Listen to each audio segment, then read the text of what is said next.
నమస్తే Telangana welcome to T news ని కుమార్ దామిరా ముందు హెడ్లైన్ చూద్దాం హర్యానా అసెంబ్లీలో కొనసాగుతున్న బల పరీక్ష జేజేపీ గైరు హాజర్ ఇండిపెండెంట్ లైక్ కింగ్ మేకర్స్ రేపు ఢిల్లీలో కిసాన్ మజ్దూర్ మహా పంచాయత్ పంజాబ్ నుంచి బయలుదేరిన రైతులు మెగా డిఎస్సి కోసం హైదరాబాద్లో నిరుద్యోగుల దీక్ష భగ్నం చేసిన పోలీసులు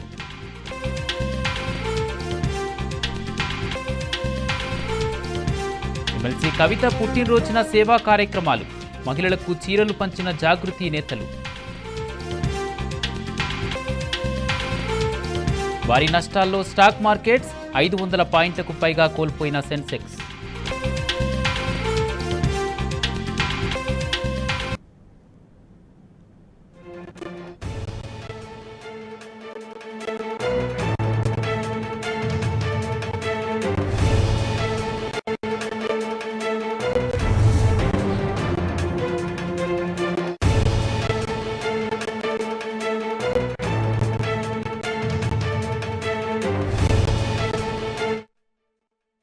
కాంగ్రెస్ పాలిత కర్ణాటకలో ప్రజలు నీళ్ల కోసం అల్లాడిపోతున్నారు. ముఖ్యంగా బెంగళూరు వాసులు ప్రతిరోజు పానిపట్టు యుద్ధం చేయాల్సి వస్తుంది.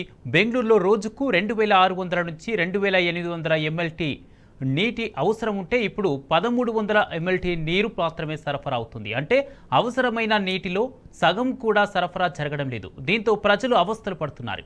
ప్రతి నీటి బొట్టు వృధాగా పోకుండా జాగ్రత్తగా వాడుకుంటున్నారు. ఎండాకాలం అయినప్పటికీ నెలకు 5 సార్లు మాత్రమే స్నానాలు చేస్తున్నామని నగరవాసులు ఆవేదన వ్యక్తం చేస్తున్నారు. ఇక గిన్నెలు తోముకోవడం, బట్టలు ఉతుక్కోవడం వంటి పనుల కోసం నీటిని ఆచితూచి వినియోగిస్తున్నారు. కొందరైతే ఇంట్లో వంట కోసం నీరు సరిపోదనే ఉద్దేశంతో ఆన్లైన్లో ఫుడ్ ఆర్డర్ పెట్టుకుంటున్నారు.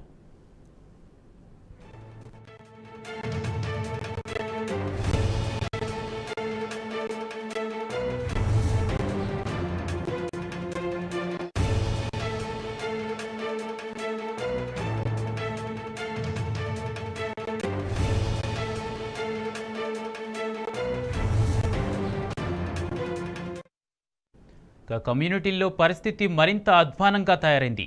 రోజుకు 4 నుంచి 5 ట్యాంకులు అవసరం ఉండగా 1 లేదా 2 ట్యాంకులు మాత్రమే సరఫరా అవుతున్నాయి. దీంతో గత 3 నెలలుగా తీవ్ర నీటి సంక్షోభాన్ని ఎదుర్కొంటున్నట్లు కమ్యూనిటీల్లో నివసించే ప్రజలు వాపోతున్నారు. మరోవైపు స్కూళ్లలో విద్యార్థులకు తాగడానికి కూడా నీరు దొరకని దుస్థితి ఏర్పడింది. ఇటు నీటి కొరతతో స్కూళ్లు మూసివేశారు. కొన్ని పాఠశాలలు ఇప్పటికే ఆన్లైన్ తరగతులను నిర్వహిస్తున్నాయి. అటు నగర జలమండలి కూడా సరిపడా నీటిని సరఫరా చేయడం లేదు. దీంతో ప్రజలు ప్రైవేటు ట్యాంకర్లను ఆశ్రయించాల్సిన దుస్థితి. దీంతో డిమాండ్ ఎక్కువ అవడంతో ట్యాంకర్ల ధరలు అమాంతం పెంచేశారు. మరోవైపు ఎండాకాలం ఇంకా పూర్తిగా ప్రారంభం కాకముందే పరిస్థితి ఇలా ఉంటే రానున్న రోజుల్లో పరిస్థితి ఇంకా ఎంత స్థాయికి దిగజారుతుందోనని నగరవాసులు తీవ్ర ఆందోళన చెందుతున్నారు.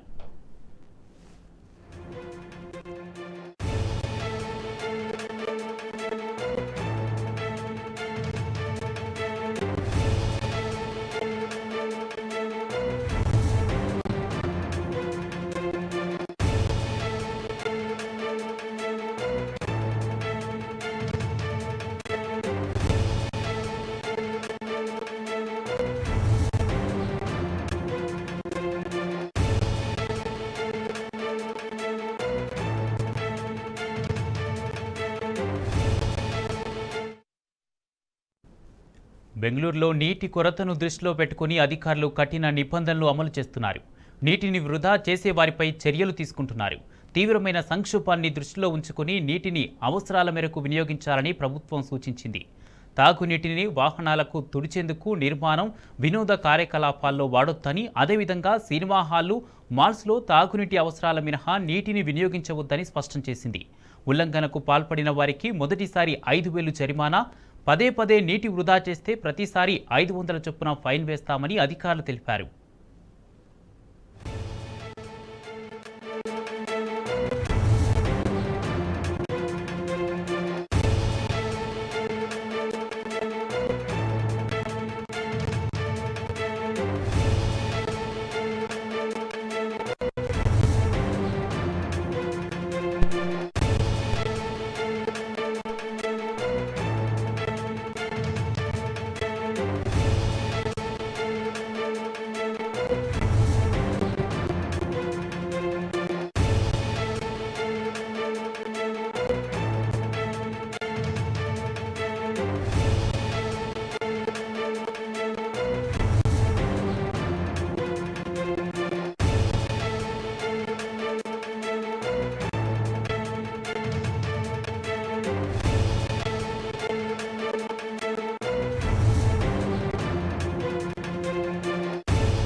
ముఖ్యమంత్రి రేవంత్ రెడ్డికి మాజీ మంత్రి ఎమ్మెల్యే హరీష్ రావు బహిరంగ లేఖ రాశారు.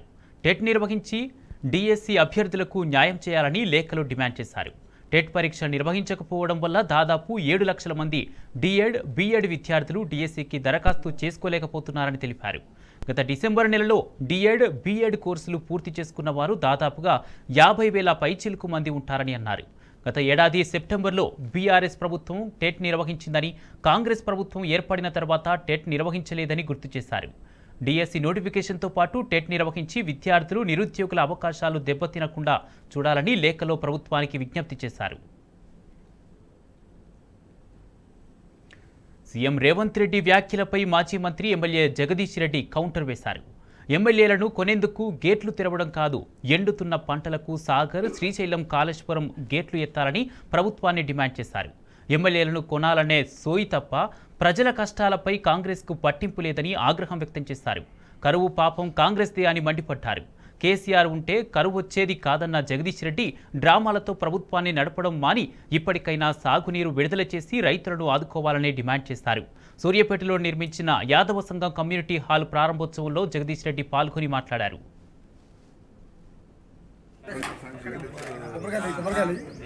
గంతే వాళ్ళ పని, వాళ్ళ సోయి, ఎట్లా పార్టీలు మార్పియాలి, ఎట్లా ఓట్లు సంపాదించాలి, వ్యాపారస్తులను భయపెట్టించి ఎట్లా డబ్బులు సంపాదించాలి, తీసుకుపోయి ఢిల్లీకి ఎట్లా ముడుపులు కట్టి రావాలన్న సోయి తప్ప ప్రజల పట్ల, పరిపాలన పట్ల సోయి లేదు. ఏ నీళ్ళు ఎక్కడికి వస్తాయో తెలియదు, కానీ ఎక్కడ డబ్బులు ఉన్నాయో ఎట్లా వసూలు చేయొచ్చో మాత్రమే తెలుసు వీళ్ళకి. మీరు ఎన్ని మాటలు మాట్లాడినా, ఎన్ని అబద్ధాలు ప్రచారాలు చేయాలనుకున్నా ఇక ప్రజలు నమ్మరు. తెలంగాణ ప్రజలు మీ అబద్ధాల యుగం ముగిసిపోయింది, అయిపోయింది ఎన్నికల ముందు వరకే. ఇవాళ మీరు చేస్తున్న ప్రతిదీ కూడా తెలుసు. ఎవరెవరి దగ్గర ఎట్లా వసూలు చేస్తున్నారో, ఏ వ్యాపారుల దగ్గర ఎట్లా వసూలు చేస్తున్నారో. తెలంగాణ సొమ్మంతా తీసుకుపోయి ఢిల్లీలో కట్టి వస్తున్నారు. తెలంగాణ రైతుల శ్రమంతా తీసుకుపోయి ఢిల్లీలో కట్టి వస్తున్నారు. తెలంగాణ వ్యాపారుల కష్టమంతా తీసుకుపోయి ఢిల్లీలో కట్టి వస్తున్నారు. గీ సోయి తప్ప పరిపాలన సోయి లేదు. అనుమతులు లేని ఇండ్లపై రెవెన్యూ అధికారులు కొరడా జులిపించారు. మేడ్చల్ జిల్లా కీసర మండలం చీరాల గ్రామంలో అనుమతులు లేని లేఅవుట్లతో పాటు సుమారు 50 ఇండ్లను అధికారులు కూల్చివేశారు. పోలీస్ ఫోర్స్తో పాటు పకడ్బందీ ఏర్పాట్లతో అధికారులు తెల్లవారుజామున ఈ కూల్చివేతలు చేశారు. భారత జాగృతి అధ్యక్షురాలు ఎమ్మెల్సీ కల్వకుంట్ల కవిత జన్మదిన వేడుకలు జగిత్యాల జిల్లా కేంద్రంలో ఘనంగా జరిగాయి. జాగృతి నాయకులు, కార్యకర్తలు కేక్ కట్ చేసి శుభాకాంక్షలు తెలిపారు. అనంతరం పేదలకు బర్త్డే సందర్భంగా చీరలు పంపిణీ చేశారు. Happy birthday, happy birthday, long live, long live, happy birthday, happy birthday. జై జాగృతి, కవితక్క నాయకత్వం, కవితక్క నాయకత్వం, జై జాగృతి. ఈరోజు భారత జాగృతి అధ్యక్షురాలు నిజామాబాద్ ఎమ్మెల్సీ శ్రీమతి కల్వకుంట్ల కవితక్క గారికి ముందుగా జన్మదిన శుభాకాంక్షలు తెలంగాణ జాగృతి ఆధ్వర్యంలో తెలియజేస్తూ ఉన్నాం. ఇలా కవితక్క జన్మదిన సందర్భంగా మరి జైత్యాల పట్టణ కేంద్రానికి చెందినటువంటి నిరుపేద మహిళలకు కవితక్క జన్మదిన సందర్భంగా చీరల పంపిణీ చేయడం జరుగుతుంది. ఓ పక్క సాగునీరు లేక పంటలు ఎండుతుంటే మరోపక్క వచ్చిరాని కరెంటు కూడా దానికి తోడైంది. దాంతో చేతికొచ్చిన పంటలు ఎండిపోతున్నాయి. కాంగ్రెస్ ప్రభుత్వం వచ్చిన తర్వాత కరెంటు ఎప్పుడు వస్తుందో, ఎప్పుడు పోతుందో తెలియని పరిస్థితి ఏర్పడింది.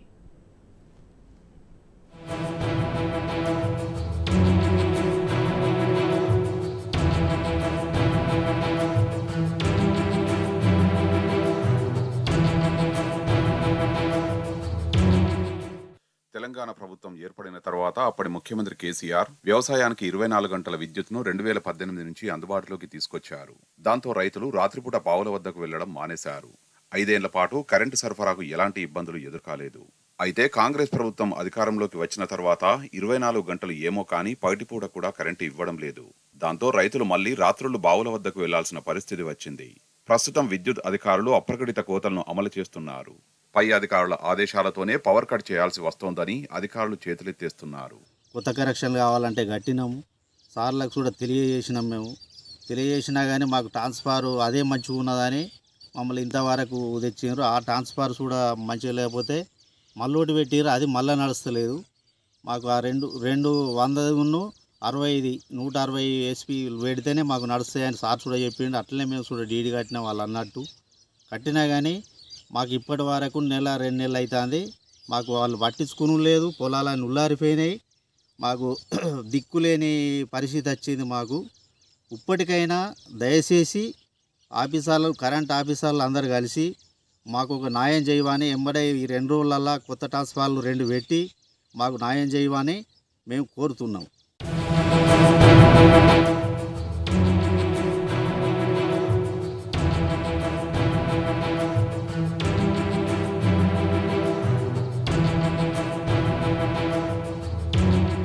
మంచిర్యాల జిల్లా నిన్నెల మండలం గొల్లపల్లిలో 3 నెలలుగా విద్యుత్ సరఫరా సక్రమంగా లేకపోవడంతో సుమారు 80 ఎకరాల్లో పంట ఎండిపోతుంది. కరెంటు కోతలతో పొట్ట దశకు వచ్చిన పంట ఎండిపోతుంది. గతంలో చెరువులలో నీరు ఉండడంతో పాటు కోతలు లేని కరెంటు ఉండడంతో రైతులు పెద్ద ఎత్తున వరి సాగు చేశారు. అయితే తీరా పంట చేతికొచ్చే సమయంలో విద్యుత్ కోతలు ప్రారంభమై 3 ఫేజ్ సరఫరాపై ఆంక్షలు మొదలయ్యాయి. 24 గంటల పాటు విద్యుత్ సరఫరా చేస్తున్నామని చెబుతున్న ప్రభుత్వం పగలు రాత్రి కలుపుకొని కేవలం 10 నుంచి 13 గంటలు మాత్రమే ఇస్తుంది. ఒక ప్రాంతంలో పగటిపూట 3 ఫేజ్ కరెంటు ఉంటే మరో ప్రాంతంలో రాత్రిపూట సరఫరా చేస్తున్నారు. దాంతో 3 ఫేజ్ కరెంటు ఎప్పుడు వస్తుందో తెలియక రైతులు ఇబ్బందులు పడుతున్నారు. మేము ఇక్కడ దగ్గర 70 ఎకరాలు సాగు చేస్తున్నాం. మా ఇక్కడ 100 kV ట్రాన్స్ఫారం ఒక 3 నెలల నుంచి మొరాయిస్తుంది.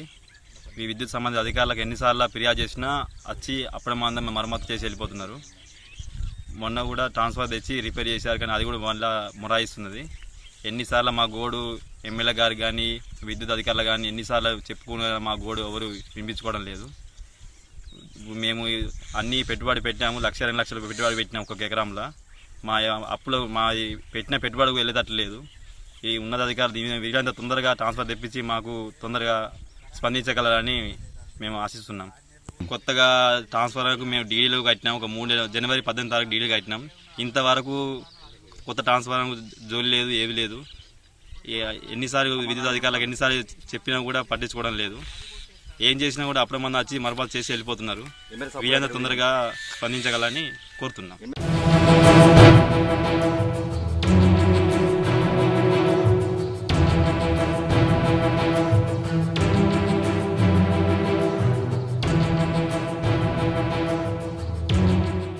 నిన్నెల మండలంలో కరెంటు కోతలతో పొలాలు బీటలు బారుతున్నాయి. మామిడి తోటలకు నీరు అందక పూతకు వచ్చి చెట్లు ఎండిపోయే దశలో ఉన్నాయి. బీటలు వారిన పొలాలను, ఎండిన చెట్లను బతికించుకోవాలంటే నిరంతర నీటి సరఫరా చేయాలి. అందుకు నాణ్యమైన కరెంటు ఇవ్వాల్సి ఉంటుంది. అయితే ఓవర్లోడ్ కారణంగా ట్రాన్స్ఫార్మర్లు కాలిపోతున్నా అధికారులు పట్టించుకోవడం లేదని రైతులు మండిపడుతున్నారు. ఫిర్యాదు చేస్తే అధికారులు చుట్టపు చూపులాగా వచ్చిపోతున్నారని అంటున్నారు. పైగా కొత్త వ్యవసాయ కనెక్షన్ల కోసం డీడీలు తీసి 3 నెలలు గడుస్తున్నా ఇంకా మంజూరు చేయడం లేదని ఆగ్రహం వ్యక్తం చేస్తున్నారు. జనవరిలో నారేసుకున్నాం, కరెంట్ వస్తుందన్న ఉద్దేశం కొద్దీ ఇప్పుడు కరెంట్ వస్తలేదు. నార్లు వేసుకున్నాం, పొలాలన్నీ ఎండిపోతున్నాయి. ఇప్పటికీ ఒక్కొక్క రైతు ₹1,00,000 దాకా ఖర్చు పెట్టుకున్నాం అప్పులు తెచ్చి. ఈ అప్పులు తీరాలంటే మాకు పంట వండాలి. మాకు పంట వండాలంటే కరెంట్ రావాలి. ఎన్నిసార్లు చెప్పినా ఏదో ఒకటి చేస్తాను, కానీ మాకు శాశ్వతమైన పరిష్కారం చెప్తలేదు. మాకు ఏ మరమ్మతులు చేస్తా అంటాను, చేసులు లేదు, ఏం లేదు. ఈ పొలాలు అయితే ఉల్లారిపోయినాయి. ప్రాజెక్టు కాలువ వస్తా అనుకుంటే కాలువ మరమ్మతులు చేస్తలేరు. ఆ కాలువ నీళ్ళు కూడా వస్తలేవు. ఇటు కరెంటు బంద్ అయింది. ఇప్పుడు మాకు ఏం దోసని పరిస్థితి అయింది. మాకు ఇప్పటికైనా అధికారులు స్పందించి మాకు ఇప్పటికీ ఈ కరెంటు మాకు వస్తే ఇప్పటికైనా కొంచెం అప్పుల మందం అన్నా మా ఖర్చులు వెళ్తాయని మేము ఆశిస్తున్నాం. మేము డీడీలు కట్టి కూడా జనవరి 18 తారీఖు నాడు డీడీలు కట్టినాం. ఇంతవరకు కూడా మాకు ట్రాన్స్ఫారం పెడతా అంటున్నారు, ఎక్స్పెరిమెంట్ చేసిన అంటాను, ఇగో రేపు ఇస్తానంటాను, ఇగో ఇవాళ వస్తానంటాను, కానీ ఇంతవరకు అయితే మాకు ట్రాన్స్ఫారం పెట్టలేదు. ట్రాన్స్ఫారం పెట్టకనే మాకు చాలా ఇబ్బందులు అవుతున్నాయి.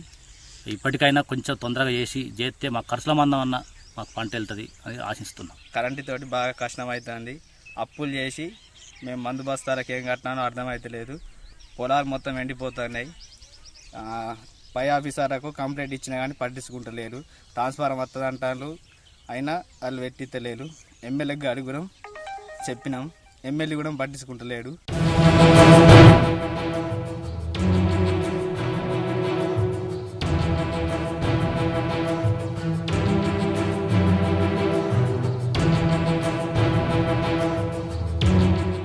నాణ్యమైన విద్యుత్ ఇస్తున్నామని చెబుతున్న కాంగ్రెస్ ఉదయం రాత్రి కలిపి కేవలం 9 గంటల కరెంటు మాత్రమే ఇస్తుందని రైతులు అంటున్నారు. ఇప్పటికైనా అధికారులు స్పందించి నాణ్యమైన కరెంటు సరఫరా చేయాలని కోరుతున్నారు. గృహజ్యోతి కోసం అర్హులు అరిగోసపడుతున్నారు.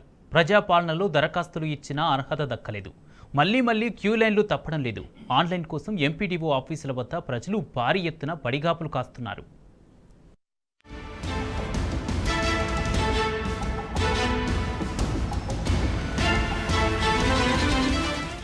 కాంగ్రెస్ సర్కార్ ఇచ్చిన హామీలు అందుకోవడానికి అర్హులకు తిప్పలు తప్పడం లేదు.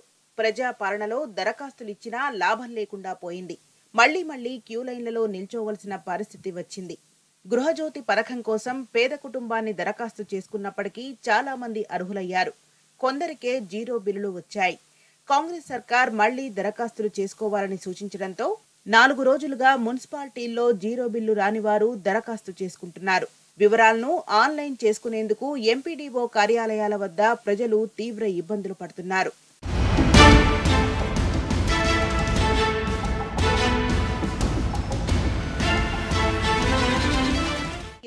నుంచి గృహజ్యోతి పథకం కింద 200 యూనిట్ల ఉచిత విద్యుత్, 500 రూపాయలకు గ్యాస్ సిలిండర్ పథకాన్ని అమలు చేస్తున్నట్లు రేవంత్ సర్కార్ ప్రకటించింది. ప్రజాపాలన పేరుతో దరఖాస్తులను స్వీకరించింది. దీంతో మహబూబాబాద్ జిల్లా బయ్యారం మండలంలోని చాలా మంది పేద కుటుంబాలు దరఖాస్తు చేసుకున్నాయి.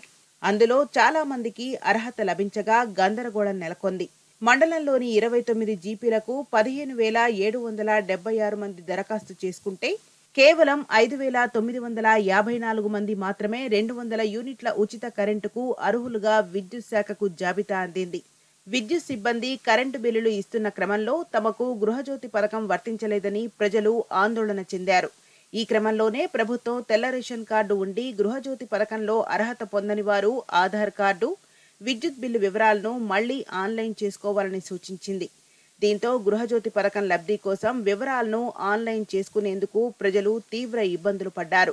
బయ్యారం ఎంపీడీఓ కార్యాలయంలో ఏర్పాటు చేసిన ప్రత్యేక కౌంటర్ల వద్ద భారీగా క్యూలో నిల్చున్నారు.